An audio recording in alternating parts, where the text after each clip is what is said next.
Da tragédia grega à contemporaneidade, literatura top, os 5 livros mais importantes do teatro para a gente conversar.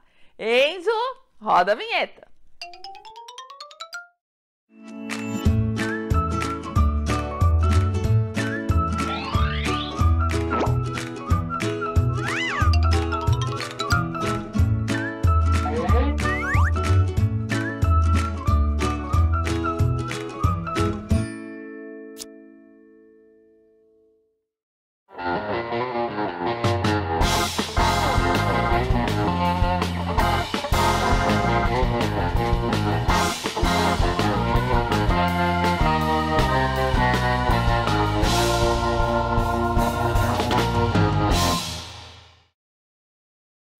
Literatura top, teatro.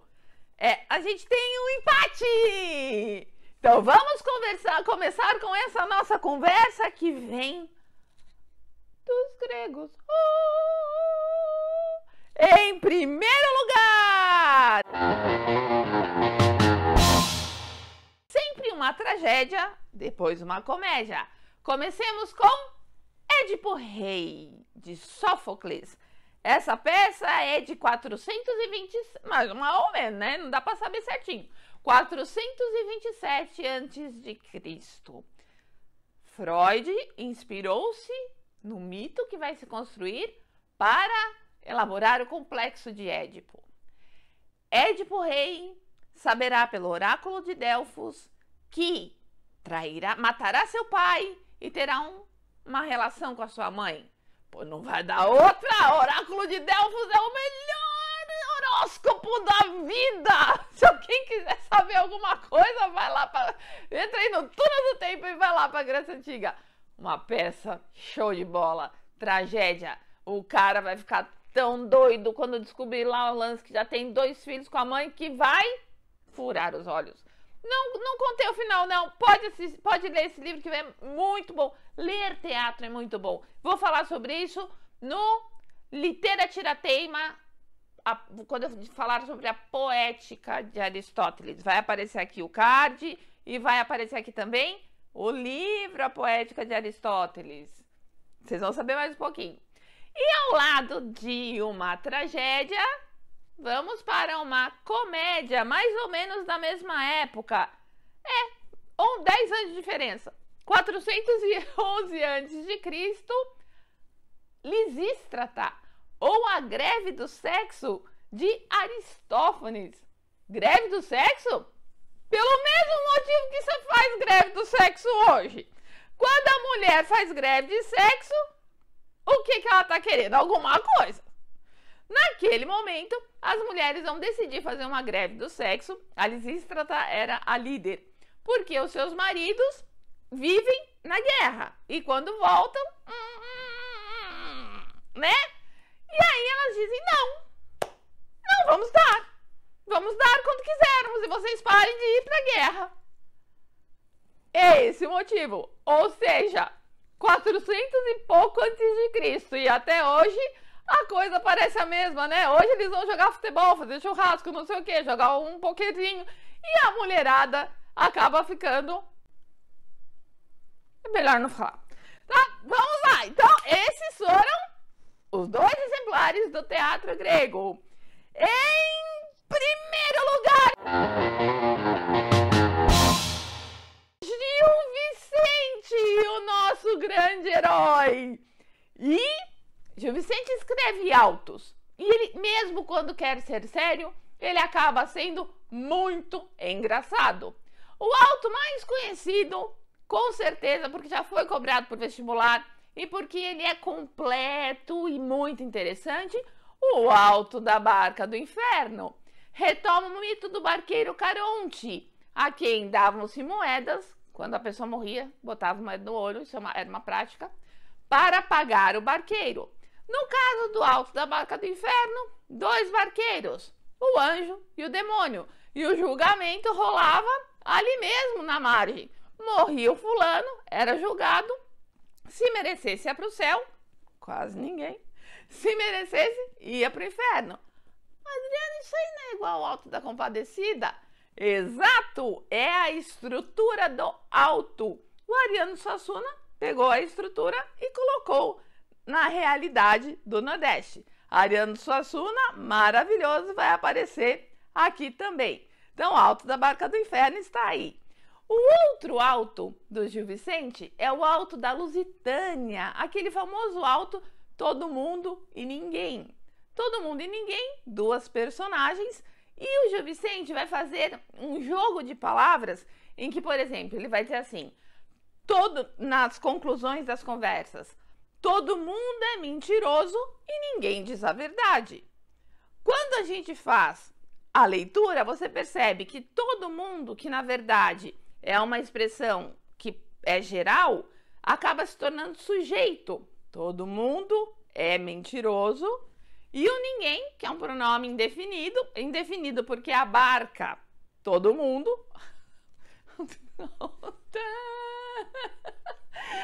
Ninguém diz a verdade.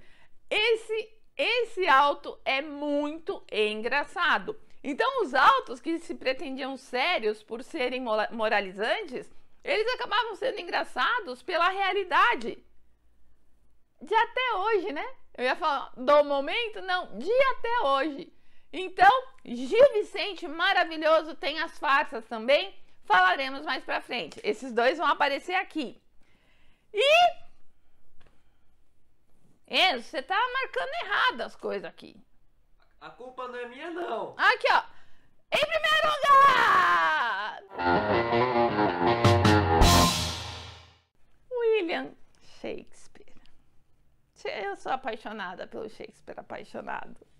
Vamos começar com Romeu e Julieta. Romeu e Julieta de 1592. A história dos dois jovens que são impedidos de ficar juntos porque as famílias são inimigas. Tinha uma baita crítica à burguesia que estava começando a se formar, a gente está falando de Inglaterra, e eram duas famílias burguesas que estavam ali, uma contrária à outra. Eu ressalto aqui a cena do balcão, em que o Romeu vai até a casa da Julieta, ele a chama, ela vai até a varanda, e o diálogo deles... se um homem falasse isso na minha orelhinha, eu acho que nada. Então, Romeu e Julieta, peça linda, linda, linda, linda. O final, a tragédia, né, que acontece no final, ela é muito bem construída porque ela é uma tragédia de desencontros no tempo, né? Todo o plano era bom, o Frei, só tem uma diferença aí, de Frei para Rei.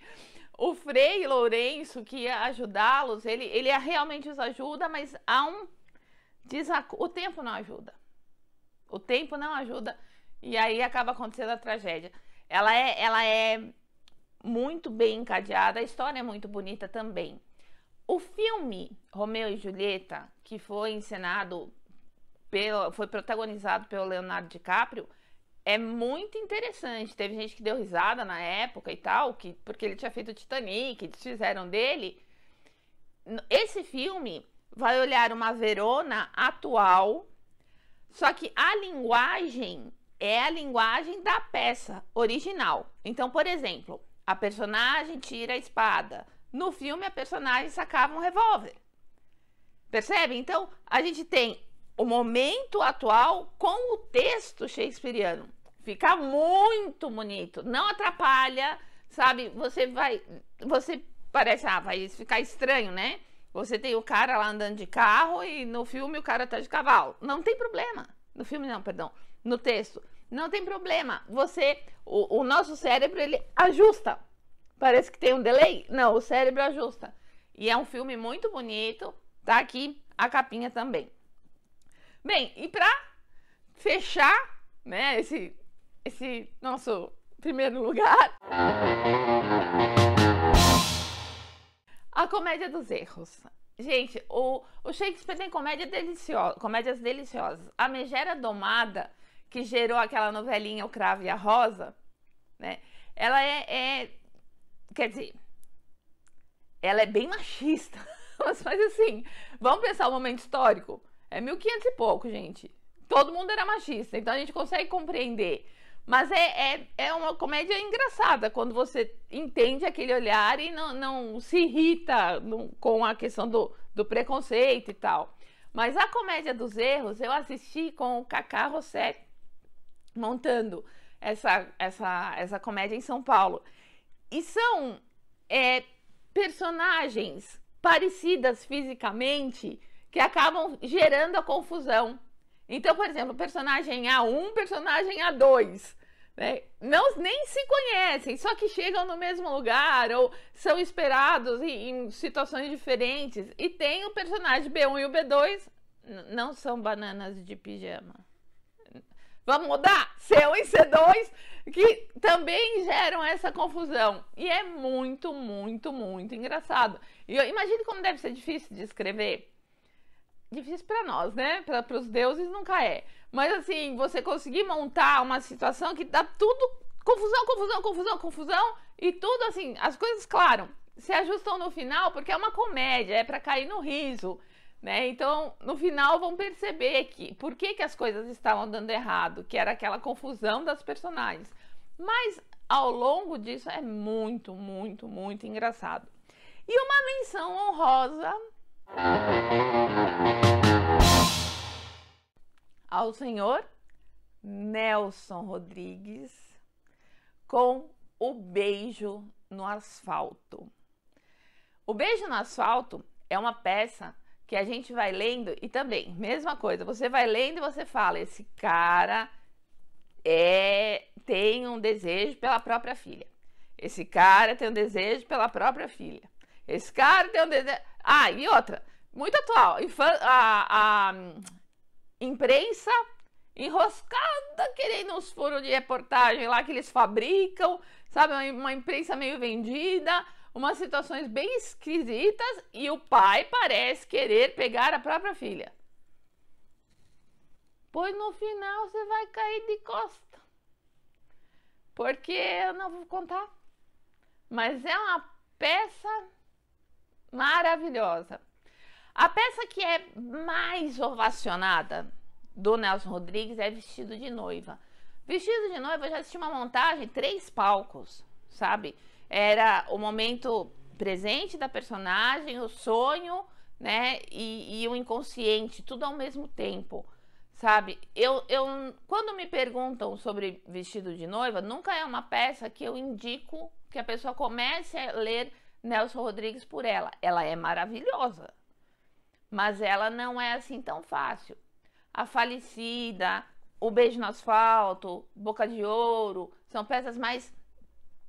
com menos criatividade na encenação, na montagem, que são mais fáceis de se fazer a leitura. Mas, por exemplo, quando a gente fizer a leitura coletiva, eu tenho muita vontade de ler O Vestido de Noiva junto com vocês, porque daí eu acho que é mais fácil, a gente vai conversando, vai conduzindo a leitura e ela flui mais facilmente. Tudo bem? Estamos bem? Então é isso. 5 livros desse Literatura Top para o palco, dramaturgia, teatro. Inscreva-se, compartilhe, comente, ative o sininho e dê seu like. Até o próximo Literatura Top. Beijo, até mais. Como é assim? Patrocínio.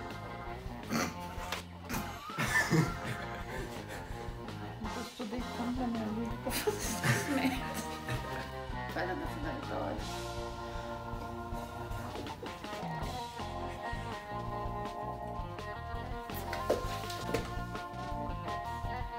Não, meu, você não tá segurando o pé.